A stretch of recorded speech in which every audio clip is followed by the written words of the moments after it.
Hello, welcome back to Scrimba Live.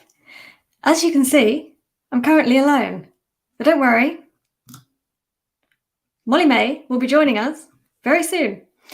Just for this week, we are going to do things slightly differently, as you will see in my lovely little plan. We're going to kick off with the solutions to last week's weekly web dev challenge, and then we will be joined by Molly-May, who will be talking to you all about tech interviews, how to handle them, how to not handle them, what to wear even. I'm interested for that one. I always like to talk about what to wear. But before then, I have a little confession as well. A confession, yes. We'll get on to that later. Let's kick off with the solutions. My laptop has a really irritating, this is a digression already, but anyway, it has a really irritating habit of repeatedly telling me that my AirPods have been moved to my phone. It's another thing that's driving me mad. Anyway, let's move on. So the solutions, the challenge, first of all, was to style these buttons so that they look like these buttons. And you all did a wonderful job. I was very impressed, actually. There were lots of submissions, so that made me very happy. Thank you to all of those who joined in. It was very difficult to choose, but I did narrow it down to 6 entries. And let's take a look. Now, the first one, I asked for buttons. I got buttons. Here we go. Woohoo! Anne Breen has come up with a button gallery. This blew my mind. And some of them truly are quite something. I mean, this. How could you not sign up when you're faced with this? Amazing. Ooh, wow, look at that one. Seriously, cool. And the effect on that one is amazing. Jittery effect. That's one for me. Cool. Ripple on click. On click, Leanne. It means you've got to click. Oh. Oh, disabled. Yes, so lovely. Well done, Amber. Very creative. Illa Gold says, this is an awesome contribution. I completely agree. Yeah. Who made that? Says Alex. This is from Anne Breen. Very nice. Yeah. So the next one I've got is from Marley. And what I liked about this is that it's very true to the original design, but it's also got its own tweak on it. And I think these buttons look very pro. It's a really cool effect. And when you hover over them, you'll see they become slightly lighter, but also the text gets a little bolder. That was a lovely effect. Well done, Marley. And then I've got one, bit of a seasonal one, from Illa. So what Illa's done is taken the button idea and turned it into this wonderful Easter picture. And when you press the egg, woo, a chicken appears. So what's not to love about that? I think that's adorable, especially with its little waving arm. Very nice. And then Adina has provided this, which I think is lovely because when you submit, you get a little loading image, I guess you'd call it, and then this submitted successfully text. And if you cancel, woo, cancelled successfully. You don't often see that thinking about it. When you have to cancel something, you just kind of wait and you're like, is it working or not? But here, you would always know. Yeah. Jose says, very nice, Adina. I agree. Lovely, actually. Yeah. And then we have one from Vasquez. Now, this is seriously cool because you've got the buttons here and there are color pickers. So you could really, not that I'm suggesting this, but you could really screw with people and switch over the colors. That would be evil though. So I'm not going to do that. I'm going to put them back. to the universally accepted colours for submit and cancel, although Michael did point out that actually a lot of submit buttons are blue. More that shade of blue, I would say. So yes, we'll switch that. But then there's more. There's much more, actually. You can change the label. Let's change it to a woohoo button. And a nah button. And you can choose the colours on here. You can change your padding and your font size. A fancy schmancy animation. Yeah, how awesome is that? But then you can peep it up with the open peeps from the Scrimba site. I mean, wow. That really blew my mind. Very cool. And then we have, is it a React component called a scrim button? Now, my React, I have to admit, is pretty rusty. So if Vasquez is watching, which I believe he is, perhaps he could clarify. Sure looks like it. How awesome is that? Michael Shields says, very good effort. I completely agree. Awesome. And then the last one was from Andy. And what you can do is submit your name. My options for names are Leanne, Gardening Blog 2, or Gardening Blog again. I'm going to go for Gardening Blog. Thank you for your submission, Gardening Blog. Actually, I've changed my mind. I don't want to be called Gardening Blog. I want to be called Leanne, if I can type my own name. And now you can change it. Michael says he can't believe he said something. Cool use of peeps.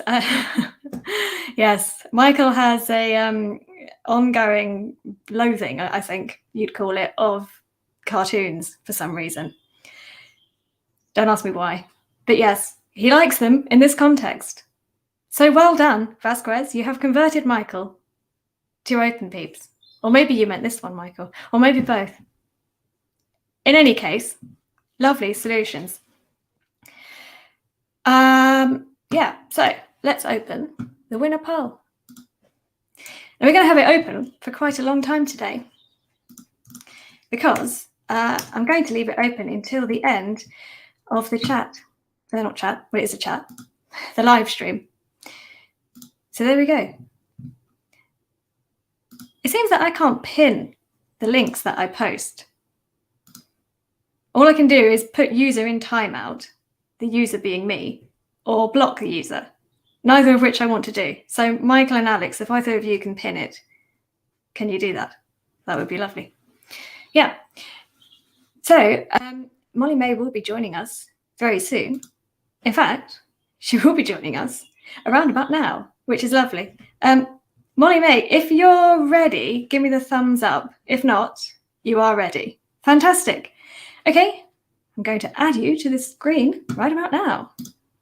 So here we are.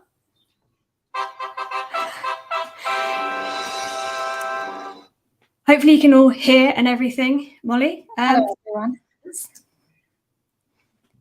Can we hear you, though? That's the question. Oh, possibly not. You did a little bit of a fiddle with the mic. Oh dear. Okay. I'll let you do that. Oh, and while you're doing that, I will proceed with my confession, which was, now this is a bit of a cardinal sin, and I did address it on last Friday's live stream. These are buttons. These are links. They should not be links. They should be buttons. And I did notice that some of you who did the advanced challenge and wrote the whole HTML from scratch wrote buttons, which was great.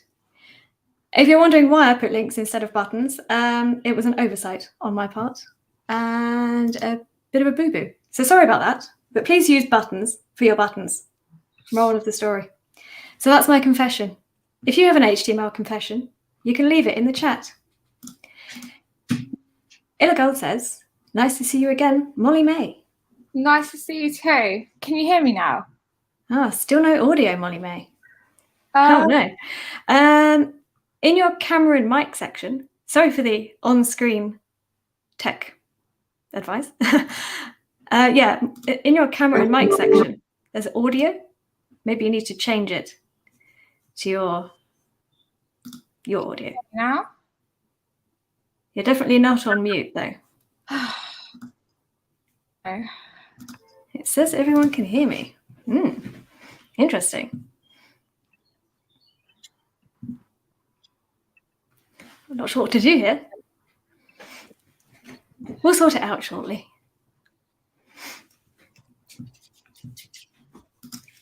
If you have an idea of how to fix audio in the middle of a live stream, let me know. Ah, I can hear all of you.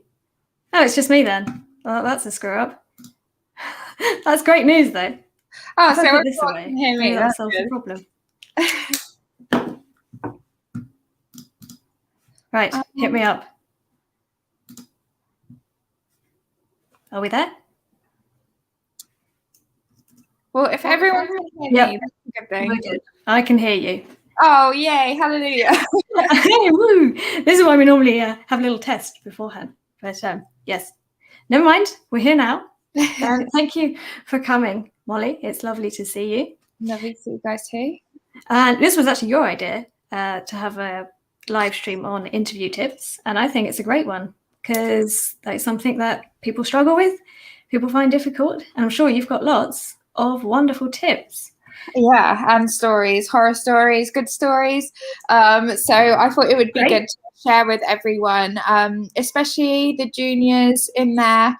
I think it's something that perhaps if you're not going for a recruiter, sometimes you just wouldn't think to mention these things in an interview or prepare for them. Or if you are with a recruiter, they may not think to mention them to you. So if you are asking the right questions, obviously you'll have the best help possible to kind of be successful in the interviews.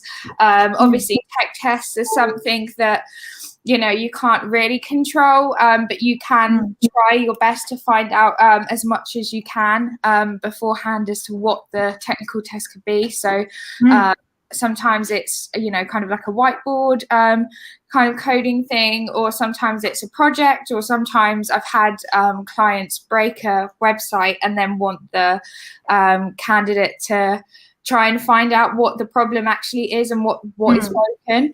Let's go over the first question that we've arranged.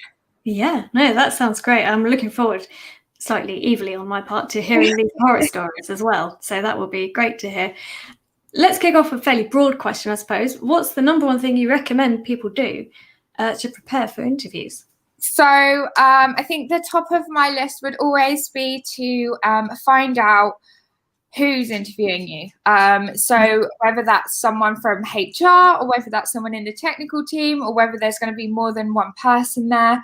I always recommend to candidates that I put forward and are having interviews with me, I'll send them the LinkedIn link to the person that is actually going to be doing the interview, just so you can get a good idea of their background as well. And it's something that you can mention to that person, and it's kind of a nice way of breaking the ice too.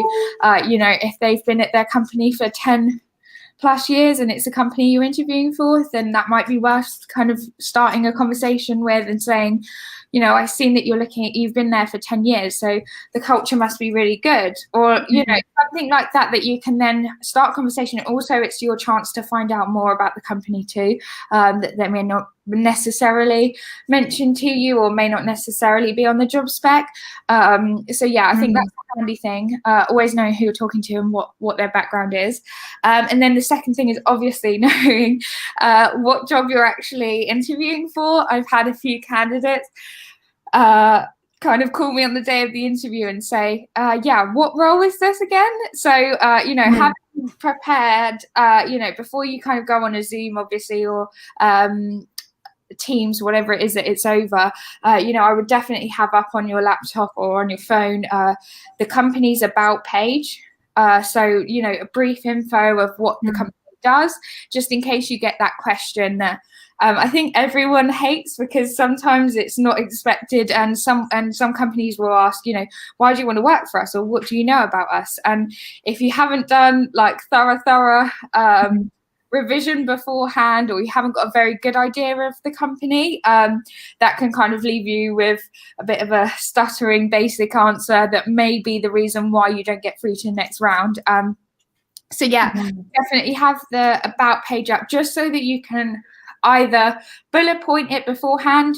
Usually what I do for my candidates is that I will actually prepare a document called a preparation document.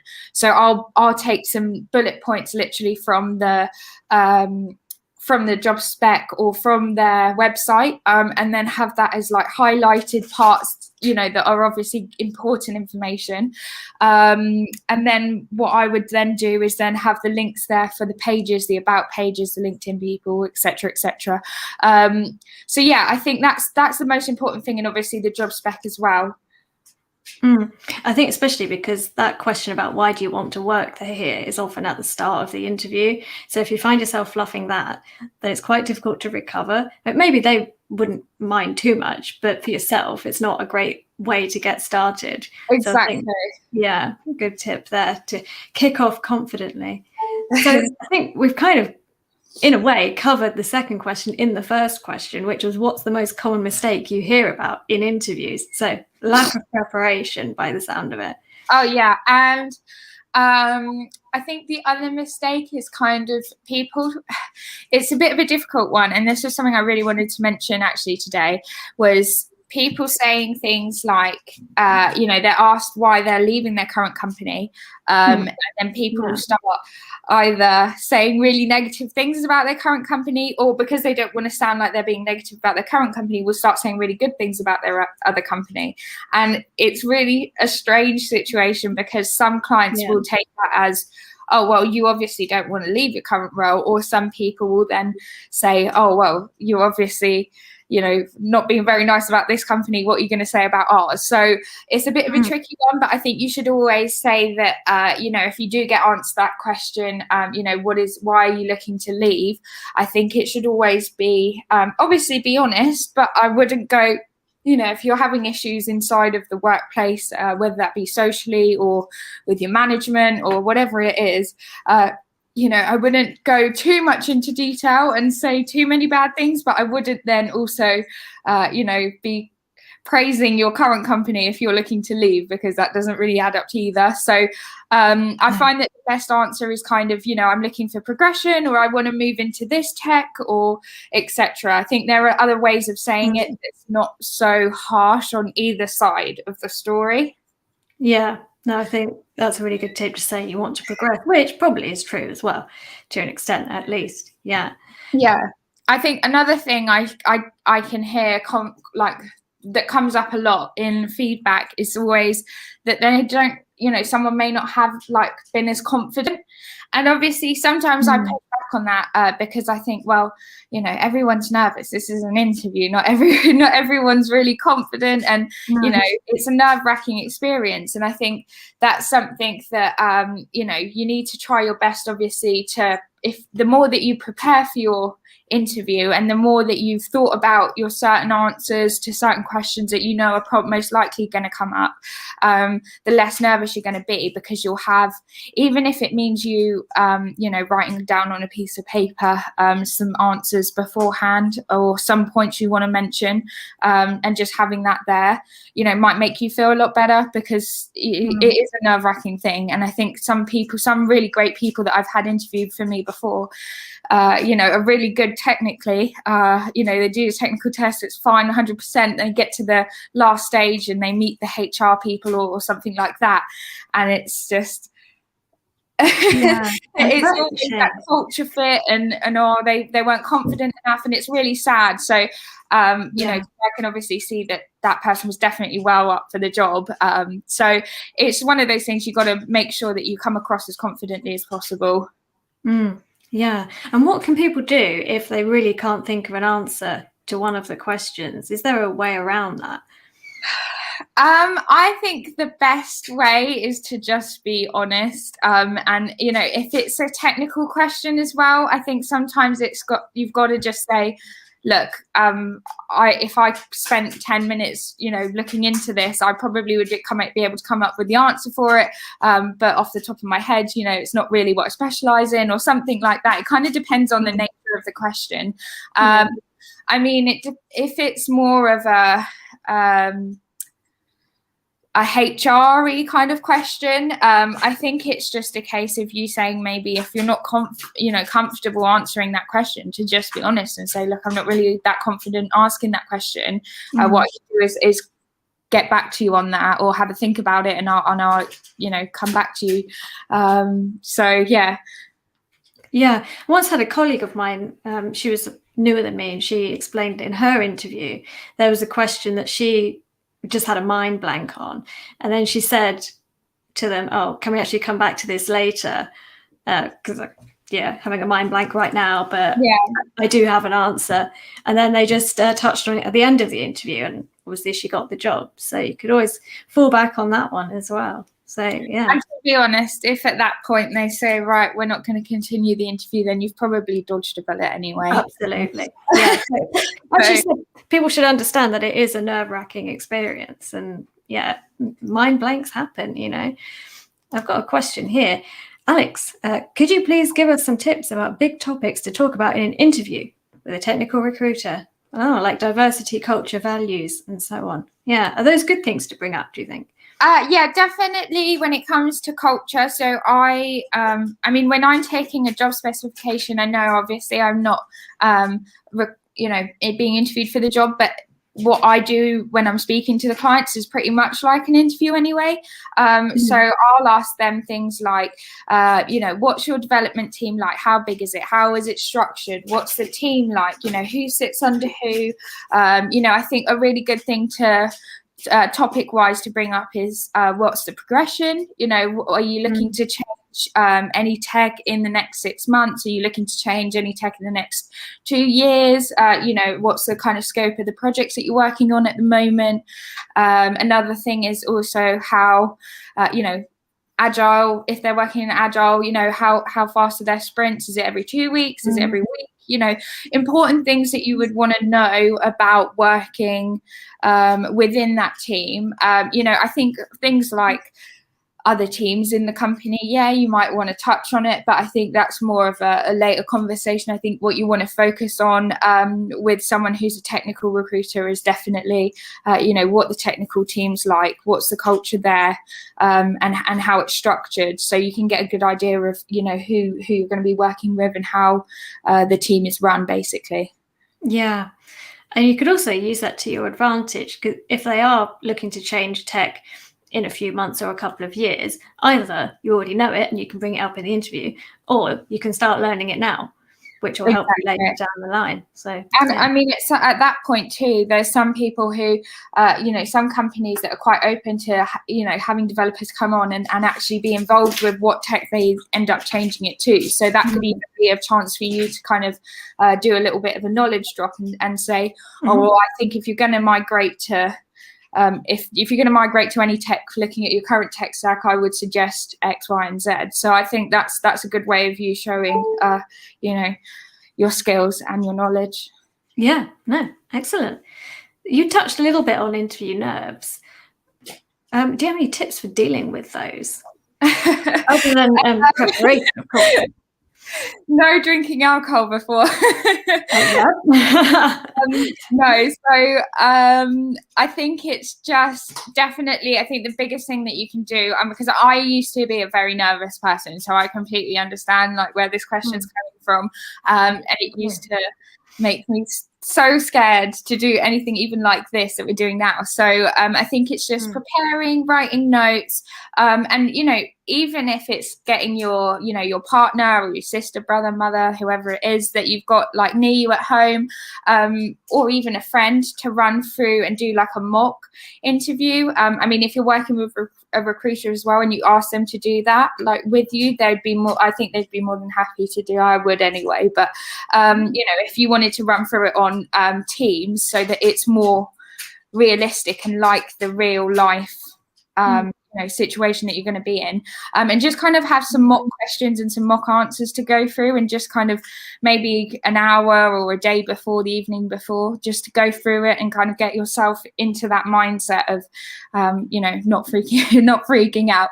And I think also looking up the person on LinkedIn, if they've got a picture of them, it's kind of like you're going into something knowing a little bit more about them. You've got a face to a name. It's not just kind of, you're not knowing what they're looking at. You're not knowing what you're going into. You've kind of got an idea of who you're going to be speaking to in the next few hours, so it doesn't matter. Yeah, I found that very helpful in the past, actually, as well. And I think breathing techniques as well. Just remembering to take a breath, take a moment. If you feel nervous and you don't know what to, you need to buy some time, and that they ask you a question that puts you on edge, have like a coffee or a water nearby that you can just kind of just say, oh, 1 second, and just buy yourself a little bit of thinking time and just remind yourself to chill out. But at the end of the day, you've got to remember that this is a person. Like, this isn't, like any test or any conversation, this is just another person. So don't ever get too worked up about it. There's millions of jobs out there, and if something's not right for you, then there's something better waiting for you. Absolutely, yeah. And for me, what made it easier to go to interviews was going to interviews. So the more I did, the easier I found it. Also, I like to pretend I'm on that TV show, The Apprentice. I just treat it like a game. That's a good idea, actually. I've not thought of that. That's a good way of looking at it, actually. Yeah. So Coding Camp says, any tips for freshers or people with no experience to crack an interview? I suppose that's similar to what we've said, mock interviews. Yeah, definitely. Getting out there and giving them a go.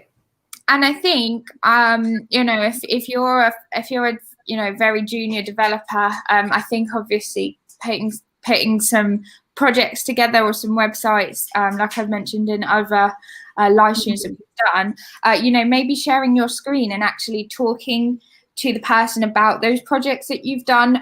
So, bringing them up, sharing them on the screen, and kind of maybe chatting through them and why you've done it this way, or talking to them about the code. If you haven't got much to talk about in terms of previous experience, then then at least you've got something to talk about. Yeah. Yeah, no, that's true. Alex says, for recruiters, what red flags do they identify? For example, gaps in job experience, or more interested in money or anything else? Yeah, you tell us. So that's a very good question. So as a recruiter,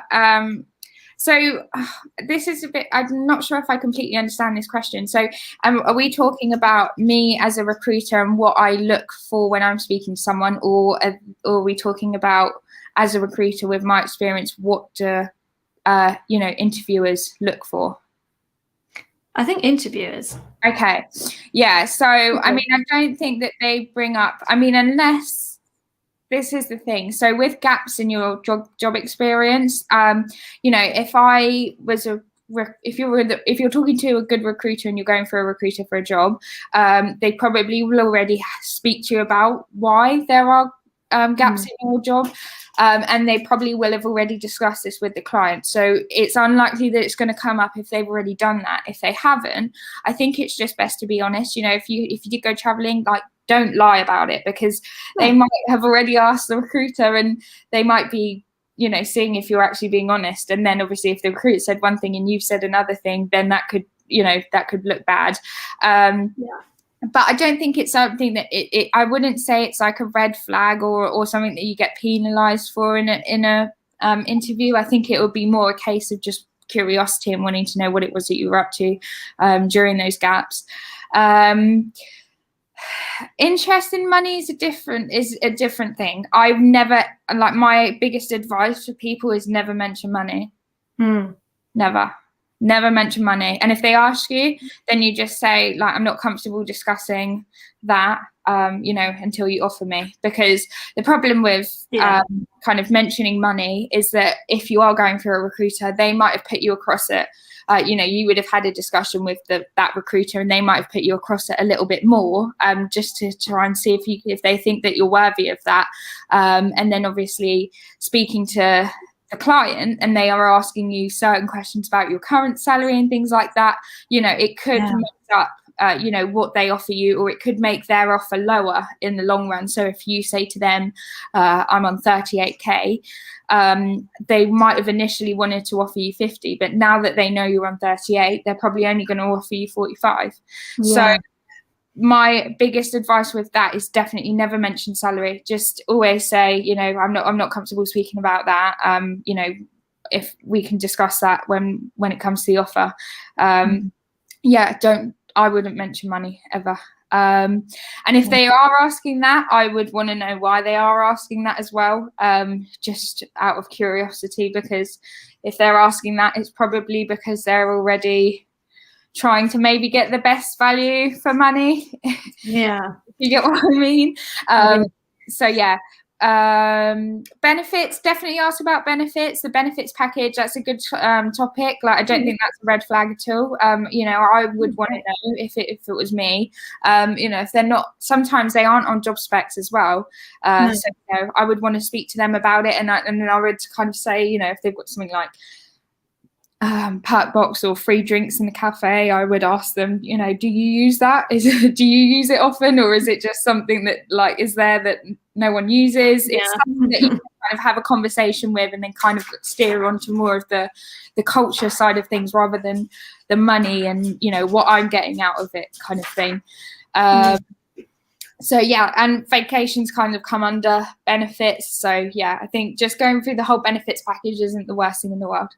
No, I think with the money thing as well, because you're in an interview and therefore probably a bit nervous and stressed, you're not in a very good negotiating position, and you don't have time to think things through. So you could easily find yourself agreeing to something and then a bit later down the line thinking, oh, I wish I'd thought that through a bit more because I've got an expensive commute or whatever else. So exactly. And that's the problem with that whole situation, is that then, you know, people can feel pressured into accepting an offer, you know, maybe 20 minutes later, when they finish the interview, they say, oh yeah, here, we're going to offer you this, were you going to take it? That's when then obviously people are then like, will turn it down because it's definitely not what they're looking for. So yeah, I think especially if you're going through a recruiter, just let them do the negotiating, because that's what we're here for. We're here to help you and get you, you know, essentially get you the most, you know, for, you know, what you're worth. You know, we're not trying to get you a low salary for fun. We're trying to do the best we can. So, and negotiating is something that we have to do all the time. So, it's best if we do that than you, when you're perhaps going to feel a bit more like you can't put your foot down with your next employee. Yeah, no. David's got a question. Do recruiters work for a specific company, or do they reach out to companies for you that you might be a good fit for? Oh, okay. This is an interesting question. So it depends. There's something called account managers, and there are certain recruitment companies that will have their certain companies that they work for, and that they have a specific recruiter that only works for, you know, that client, as in that company. The way that I work, I'll reach out to companies all of the time, just trying to get jobs on in general, because that's my job. But if I have a CV that I think would be really good for a specific company, because I know that they're you know, exactly what that person's looking for, or you know, what that kind of skill set is that company also uses, then obviously I would speak to the candidate and say to them, look, I'm going to approach this company with your with this, you know, speculative CV. So I would take off all of the candidates' information, personal information and things like that, but then send it to the company and say, you know, would you be interested in speaking to this candidate? And if they are, then obviously we kind of take it from there. But yeah, I mean, we don't just kind of fling CVs around everywhere. So yeah, well, at least good recruiters don't anyway. Yeah. Illa says, going back to the money point, if you're asked how much you expect to be paid and they're persistently asking in the interview, I think that's a red flag. If they really won't let it go in the interview, I think that's exactly what I would say. And to be honest, if it gets to that point, I think if you're being asked what you're expecting, then just say what it is that you're actually expecting to be paid. But if they're asking you how much you're currently on, they don't need to know that. You don't need to tell them that. No. So if they're asking you how much you expect to be paid, then that's fine. You can say that, as long as you haven't said to a recruiter you want however much, and then you're going to say to the client that you want another extra 5k on top of that, because then that obviously ruins the relationship between the recruiter, between the client, and that could be the difference between you losing out on the job and you getting the job. So it depends really. If you're going through a recruiter, then leave it up to them, and kind of double check what they put you across that before the interview, just so that you're prepared if they do ask you that question. But yeah, don't bother saying what you're currently on, because they don't need to know that. And if they are asking you that, probably a bit of a red flag. Yeah, I agree completely. So you did mention earlier that there's not really much you can do in terms of preparation for the tech side of the interview. Is there anything at all you can do to help out? Well, this is the thing. So if it was me, and I wasn't going for a recruiter, what I would do is I would either email the person who's set up your interview with the company, and try and find out as much as possible. So I would just say, look, I would like to prepare as much as I can for this technical test. Can you tell me, what kind of technical test this will be? Will it be a whiteboard situation? Will it be a project where I have to go away for 2 hours and kind of do it on my own time and then send it off to you guys? Or will it be something that we're doing, over the face-to-face, over the Zoom call, whatever it may be that you're doing it on? There's quite a few questions that you can go about to kind of get a good idea. And then obviously once someone starts talking, it's probably there's going to be more of a chance of them actually ending up telling you a few things about the test that maybe they wouldn't have told you beforehand. A good question is always asking, how long is the interview going to be? How long is the tech test going to be? Because if they say 3 hours, then it's most likely that it's going to be a project that you're going to have to do in your own time. If it's like an hour, it might be something like a whiteboard or a multiple choice test. But there's no harm in asking. They're not obviously going to tell you how to answer everything, but they will obviously tell you what kind of test it is. And then it's up to your own kind of judgment to then maybe go online and see what are the most common questions for a front-end developer in a technical test, or what are the most common, so there are things you can do. Obviously you can't expect that it's just going to be all done for you, but there are certain things that you can do to try and perhaps prepare yourself slightly. Yeah, no, that's great. And what about tips on interviewing from home, so via Zoom and whatnot, which I guess a lot of people are doing at the moment? Wow, like we've seen today at the start of this, check your mic, check your camera. Just have a bit of a sprint through beforehand. Like I said, obviously, if you could get a friend or a family member, even if they're sat in the other room with the doors closed, just to quickly have a 2-minute conversation with you, just so you can see what you look like, what the background looks like, and see whether you're sounding right on to the other person as well. But yeah, I mean, in terms of that, I think it's more, you're actually better off doing an interview on Teams or Zoom or whatever it is remotely. You can have pieces of paper or notes that you can look down on, and that no one's really going to see that.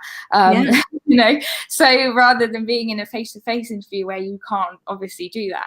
I think just kind of having some notes there, and just seeing your surroundings, and obviously wearing something that's professional and smart, nothing that's like obviously your pajamas. You can maybe have your pajama bottoms on the bottom side, but on the top it's got to look professional. So yeah.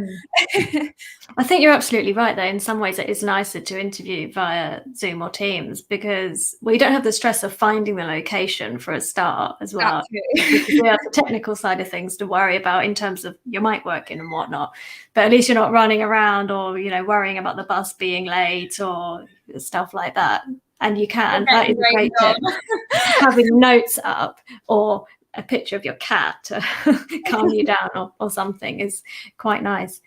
On the topic of what to wear, so normally for an interview in any other field, probably go for a sort of suit situation. From what I've heard and experienced myself, that's not really appropriate in the tech side of things. So do you have any recommendations on dress code? I mean, it's kind of difficult because it depends on what company you're interviewing with. I mean, I've had some companies that are like, yeah, we don't care at all, and some companies that are like, it has to be smart. I think as smart goes in terms of like the dev world, I think is more just like a nice shirt or a nice top. Nothing like a 3-piece suit. You don't need to go that far. I think obviously with Zoom you get away with it so much more as well because you can't really see your outfit.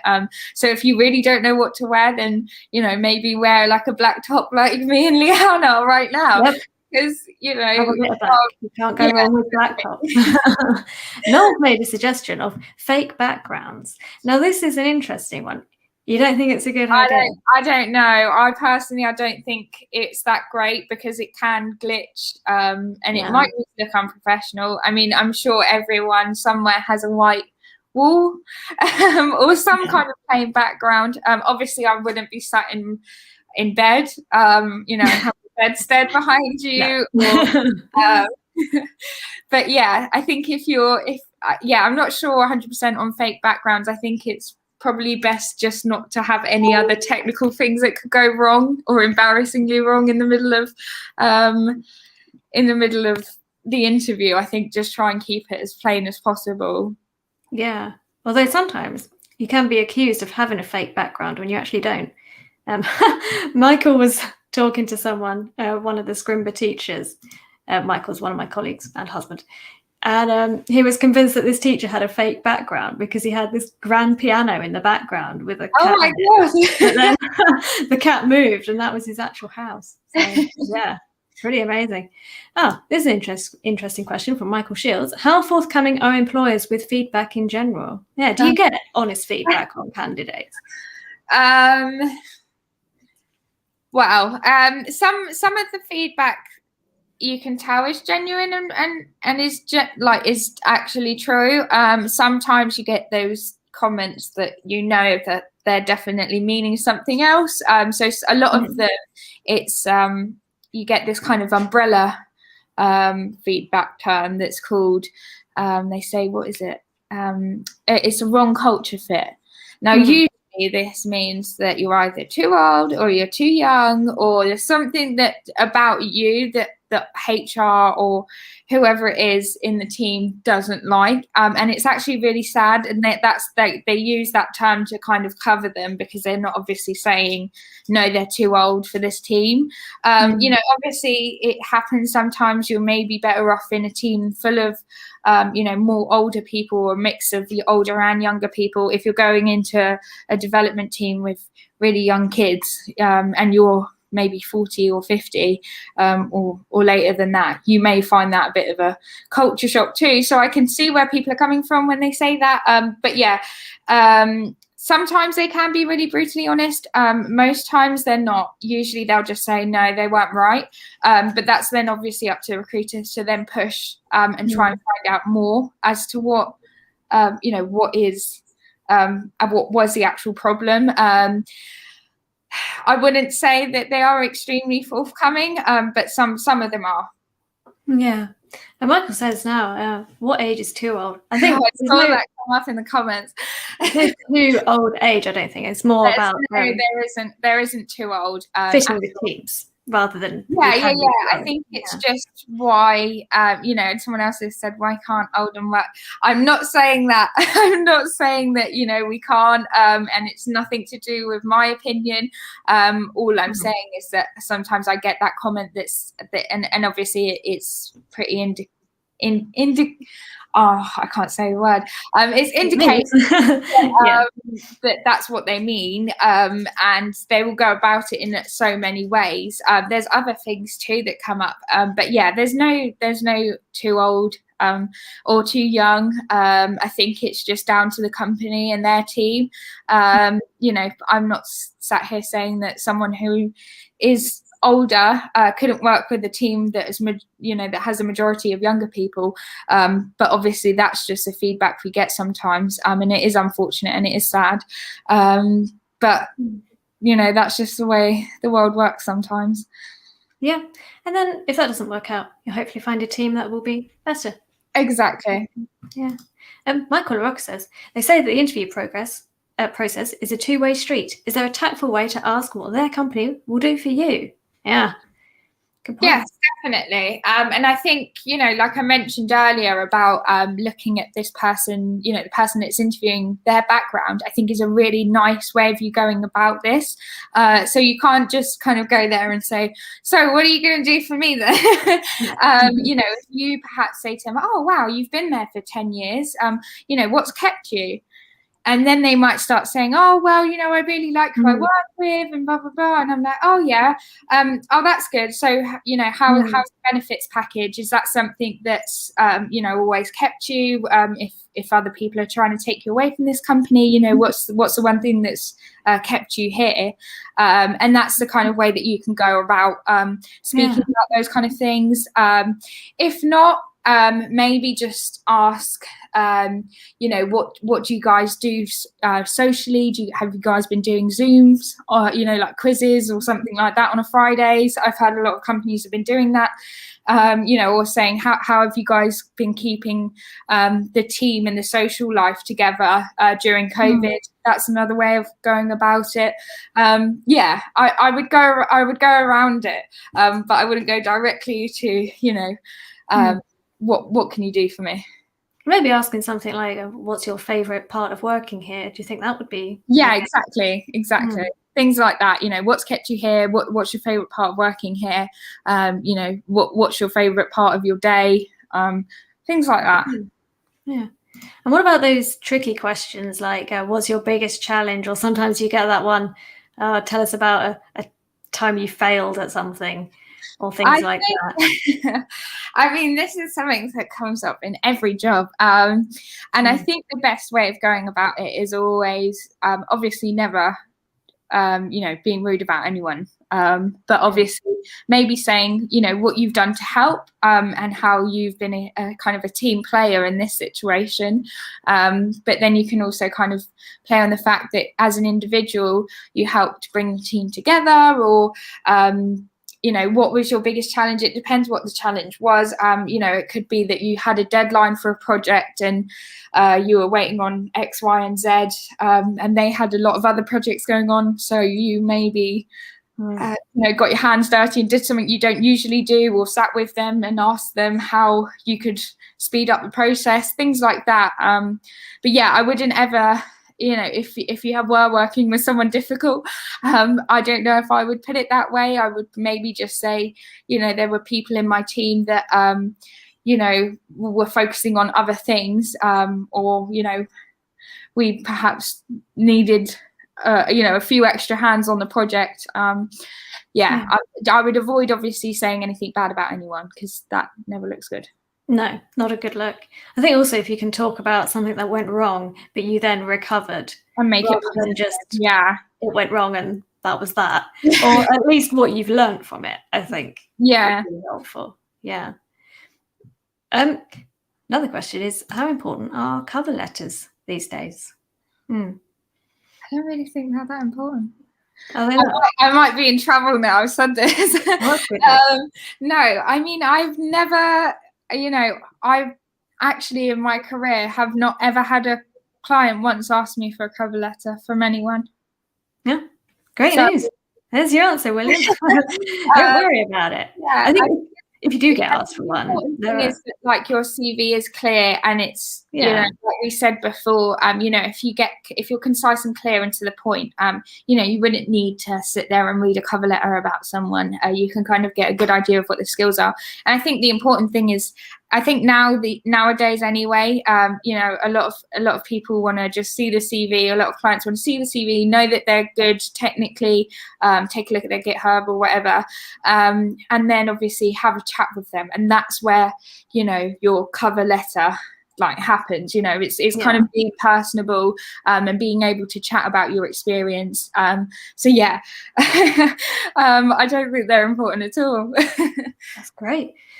Going back to the setting of the Zoom background, what if my PC lives in my bedroom? I don't know if you'd agree with this, Molly, but it's okay to have your bed in the background. Just don't be on it. Oh yeah, as long as your bed is made. Maybe make the bed as well. Yeah. Don't have anything hanging around. But yeah, no, it doesn't matter. Just obviously if you can tilt it perhaps to a certain part of the room where you don't have lots of stuff going on, that's good too. Yeah. But yeah, I mean, if it's stationary there, then just obviously don't have a messy room. Yeah, it's good life advice in general. Yeah.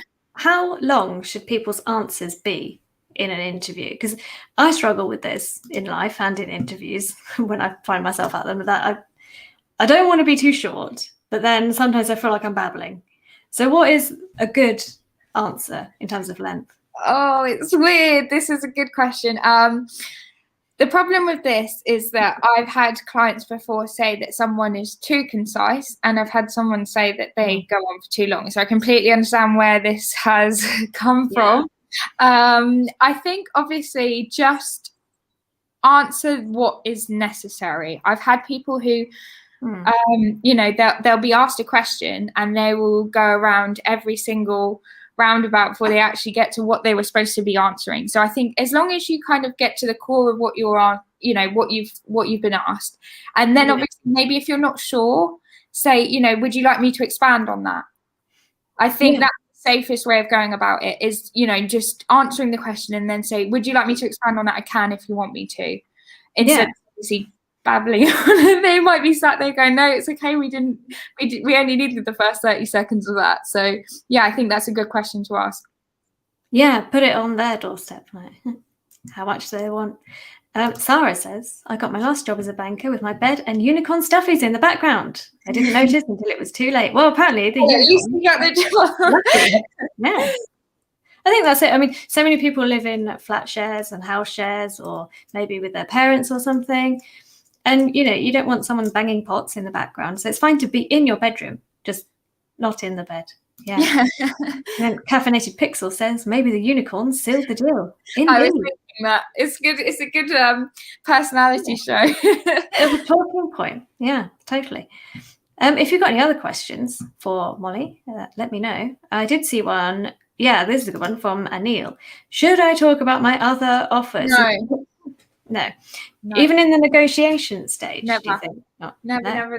Talk about your other offers. This is a problem that I've had before with one of my candidates, and they started talking about their other offers. And I'm not saying that all clients are like this, but they got very offended, and they didn't feel like they wanted to work for their company, and that they were just trying to get a job, which is obviously, we're not stupid. We all know that we're all going to get the best job and offer that we can, but the client took it very offensively. So in my experience, I've always said to my developers that are interviewing for me to just never mention what else you've got going on, and if it does fall to that, it's always up to the recruiter to kind of save you in that situation, because although we will say that you've got other things in the pipeline, we won't necessarily tell them what it is, because, for example, if you did get offered something lower, and they were about to offer you something higher than that, and you tell them what you've been offered, that could obviously change what they're going to do. Yourself a favor, have you? Exactly. You shot yourself in the foot. So obviously this is one of those things that best never to mention, and if they do ask you, say I have applied elsewhere, but don't mention that you've been offered elsewhere, because it could ruin everything that you've worked up to that point. It's something that you've got to kind of keep your cards close to your chest when it comes to this kind of game. Yeah, absolutely. Question from Coding Camp is, any tips about a strong resume for people with no experience? Well, that brings me, actually, I almost forgot about this, so it's good that we had this question. We have had a member of our Scrimba community called Karen provide his resume, and I wondered if you could take a look at it and give us your thoughts, Molly, on what this resume is like. Any tips? Okay, I'm just making this bigger for me so I can see. Nice. Okay, good. So he's got his LinkedIn and his GitHub there. Nice. You can see that straight away. That's a good sign. University, cool. Technology. In terms of what he's written, I would probably take out in his kind of what do you call it, like the small summary at the top, although it's small, I think putting generic things like, above all, I love collaborating and working on a team, that's lovely, and it's not like it's a humongous summary, so this is just me being really picky, for the sake of it, but I would take that sentence out because it's just a generic thing that everyone puts on their CV. Maybe try and come up with something a bit more individual to you, or just leave it out completely. So scrolling down, I like that you've highlighted your languages. That's nice. It's clear. It's simple. The only thing I would say, maybe I would swap the certifications for your projects. So get your projects higher up, and also I would love to see the links to each of those projects. So obviously it's nice talking about it, but if I could kind of see that and then click straight onto the project that I've just read about, that would also be helpful. I think that's kind of the main thing that you want to showcase, is that what you've actually done, because obviously you haven't been in a job or anything. I would definitely put the link to that project, and kind of highlight that and make that the main part of your CV. So, but other than that, it's clean, it's simple, and it's easy to read, and that's what we look for. So not anything major there, just a few tweaks to kind of make it absolutely perfect. I mean, it's all there, just a slight deletion up here, and then reordering things. Do you think education should be lower down, or would you leave that where it is? Because they've done a degree of some sort in electronics and telecommunication, I would leave it up there. So if you're a junior and obviously all you've got is your projects, and you've gone and done a degree in science or maths or anything to do with IT, then obviously I would put that up there. So that's the only time that I would put education so high on the CV. But if they had a degree in another field unrelated, you would put it lower. Yeah, makes sense. Okay, I hope that's helped you out as well, Coding Camp, with your question. The final question I have for you, Molly, is, in your opinion, who is more nervous, the interviewer or the candidate?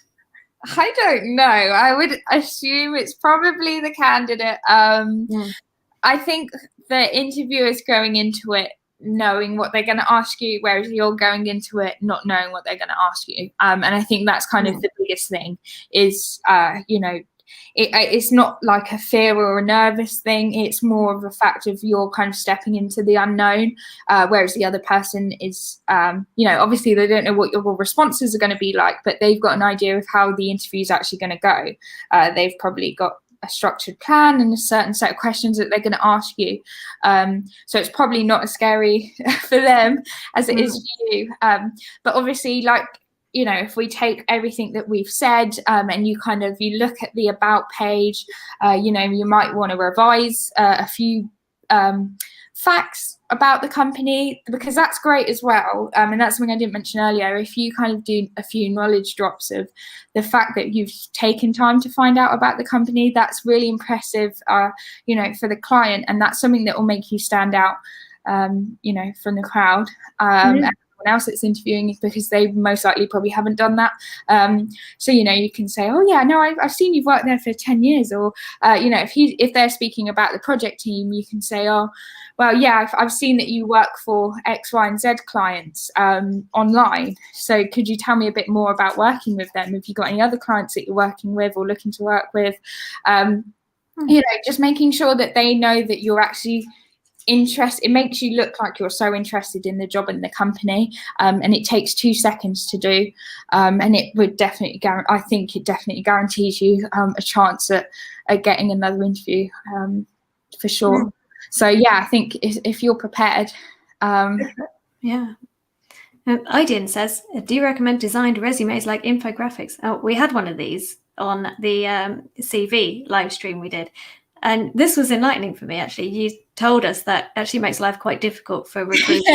Very difficult. Sometimes you need to convert them into Word or a different format. And it's very difficult to do that. So in a word, I think knows the answer to that one. Thanks, Leanne, for that. Yeah, they're lovely to look at, but they are a pain for people like me. And also, I think if you're sending them through certain systems, sometimes the PDFs can go funny, and then text gets all strange, and you don't obviously know what, you know, if you're applying to a company directly, you have no idea what their processing is like. Their system might automatically turn your PDF into a Word document without you knowing it, and your CV can turn up to them looking like all over the place. So I think, you know, keeping it as simple as possible can avoid any of that happening, so that you've always got the best chance. Yeah, keep it simple. And then Nesnes says, is having a GitHub profile always necessary? I would say so. Would you agree with that? Yeah, I think just getting as much as you like, as much as what you've done out there on your CV and accessible, and having links to them and having a GitHub is always a good sign of someone who's obviously good at their job. You know, I think obviously maybe it might be possible to get a job without a GitHub profile. You've probably got to talk really well, you know, or do a technical test for someone before, you know, getting that job, I would assume. But if you're going through the trouble of doing a technical test, then it's probably worth you having a GitHub account, or at least get up there. Yeah, just get in there as soon as you can on the GitHub front is my advice, and start pushing your projects as you're learning. Yeah. Well, lovely. It's 6 o'clock already. I can't believe that. So I will let you go, Molly. It was great to have you. Thanks for coming along, and sorry for the technical blip at the start. Guys. But we will be seeing you again. We're going to be talking in a few weeks about portfolios. Yeah. So that's lovely. Looking forward to that. And I will let everyone know when that's going to be. But for now, goodbye, Molly, and thank you. Thank you, guys. Bye. Bye. Yes, so that was lovely. Lots of helpful tips. Everyone says, thank you. Alex says, there's a lot of Alexes today. And when I say Alex says, I think people think I mean Alex from Scrimba, but it's not. It's Alex M. It might be Alex from Scrimba in disguise, a shadow account. But in any case, whichever Alex it is, he wants to know on which job boards can we find a job. I would recommend LinkedIn. The LinkedIn job search function is a very good way to find jobs. And they have easy apply. You just apply with the click of a button. Yeah, so that's lovely. I would do that. Okie dokie. So we have had the poll open for a very long time, actually. But I'm going to leave it open for a little bit longer. So get your votes in now. And then we will find out who the winner is in a few seconds. And once again, I haven't got the timer. We had a whole weekly web dev challenge of making a timer. And for the second week in a row, I've forgotten to load it. But never mind. Next week we will. For now, I will come back here and show you the next challenge. This is exciting. Well, I hope it's exciting. I think it is. It is creating, or not creating actually, styling a hero image. So I have, once again, I just had a thought, have I already told them this? think I have. No, anyway, once again, I've provided the HTML and I would like you to style it like this. And there are a few tips. There's a Google font. It's called Ubuntu. And I recommend 100 viewport height and try to use all of the selectors I have given you here. And think about using Flexbox and look at that letter spacing. And this is really exciting. It's a hover style, which you can do, believe it or not, with one line of code. How cool is that? And this is something I actually learned last week on the Friday live stream. Someone suggested using this particular CSS property, and it worked really well. So yes, come along. That would be lovely. Back here on the topic of next week, Gary Simon is coming to the live stream. Can you believe it? I'm so excited about this. The Gary Simon, UI design guru, is going to be on the live stream. And he's going to be talking about his hottest design tips, his cool UI secrets, and most importantly of all, his brand new Scrimba course. It's called, what is it called? Can't remember. That's embarrassing. Something for designers. Let's look it up. Oh no, the timer's gone off. Dun, dun, dun, dun, dun, dun. Soon on Scrimba has disappeared. Interesting. Anyway, it's about basically taking designs and converting them into web pages. And it's awesome from what I've seen. You will be learning how to make awesome things similar to this hero, but better, because I designed this. And Gary Simon's designs are much nicer. So yeah, come along. It will be lovely to have you. And before then, on Friday, Michael and I will be back live coding this week's challenge. Yeah, that will be exciting. So let's figure out who the winner is. I'm super excited for this. Ooh, it's a big one. I'm looking for my winner. Oh, here it is. Oh, wow. Look at that.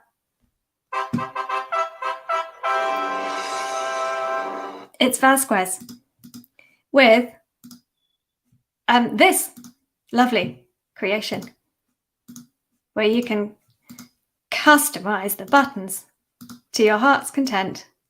Well done, Vasquez. You have won, you probably already know, $50 of Scrimba swag from our shop and a free 6-month subscription. Yeah. Now, PPP SLP says, hell to the peeps. Woo, yeah. Let's peep it up. I love it. Yeah. Jose says, no way, guys. Thank you. Yeah. Your username or Discord will be yellow with the weekly web dev winner badge. How exciting is that? Events news. What's coming up tomorrow is the community meetup. You can come and chat to Alex and or Per about all things Scrimba. Tell them your suggestions or just say hello. That'll be fun. And then, yeah, as I mentioned, we've got Tea and Code, Code and Tea, live stream with Michael. Michael in CSS again. He loves CSS. And then Michael again is back for an office hour. You can go in and ask him your code questions on Monday. If you get stuck on something, take all your CSS questions to him. He'll love that. That would be brilliant. And then we've got another social next Tuesday. And then we've got Gary Simon next Wednesday. This is a lot, obviously, of events. One every day. Soon on Scrimba is upcoming courses now. Is it? Huh.